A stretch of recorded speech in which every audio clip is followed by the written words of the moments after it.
With a change at the top in Russia imminent, there's been increasing speculation about the future of the outgoing president Dmitry Medvedev.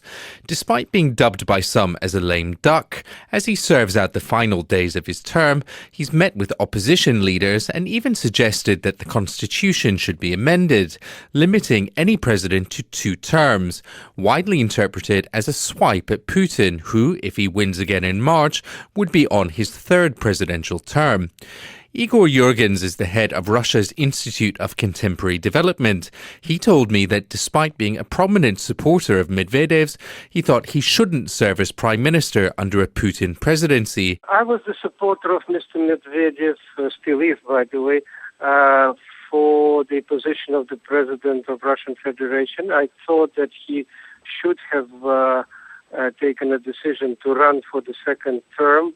We could have a much more easy time and transition at the moment without massive manifestations if Vladimir Putin would agree to support Medvedev. And then all of those people who are out on the streets now would have been peacefully home. Since it didn't happen, I proposed another idea. Mr. Medvedev being a vice president of Russia, which requires a constitutional amendment, but that could have been done still a month ago. Now, when both of those options are not available for me, I think that at the moment, given that the course, the program, the slogans of the next presidency of Mr. Putin not quite modernization, but stabilization, which is, I think, contrary to what Mr. Medvedev was promising to the country. I think that to be a prime minister for the program which is not yours is very risky, and some of the risks will be out of the control of Mr. Medvedev. From this point of view, I think that for the sake of his future political career, he should do something else for a while and then probably to try again. But to be at the wheel of the car which you don't actually control is pretty risky. He met with opposition figures the first time he did so since the protests began. There were a couple of things that were said at that meeting. It was claimed by those present that the president said the 1996 presidential election was essentially rigged. This was denied by the Kremlin, but that was the claim. It was also said that he claimed that 2 terms are enough, referring to presidential terms. What does that say about his future aspirations politically? He's ready to be the president of Russian Federation.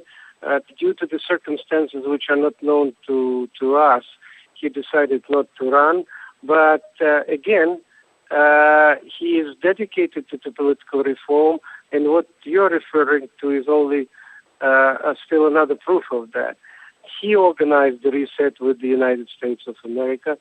He was courageous enough to go to NATO summit and to declare that we're not enemies anymore. He did many similar things in our bilateral relations, both outside and inside of Russia, making bridges with the opposition and so on and so forth. So the guy is ready. Probably the country is not ready for him yet, but he's only 46 years old, and to make a suicidal step to become a prime minister in the administration, which would be which would have very difficult time, I don't think it's the right step. Do you think President Medvedev is sending a signal by saying these things that he intends to run again?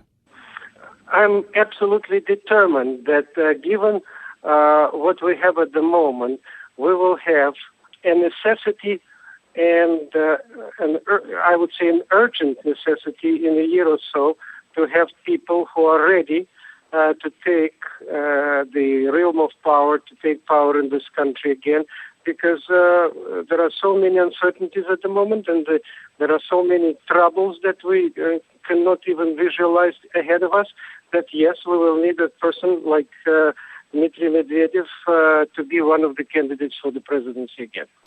How independent was Medvedev as president, in your view? Was he his own man? I mean, this is the criticism that essentially Prime Minister Putin pulled the strings from behind the scenes. Probably he did, but in the constitutional fields of competence, which were his, international, defense,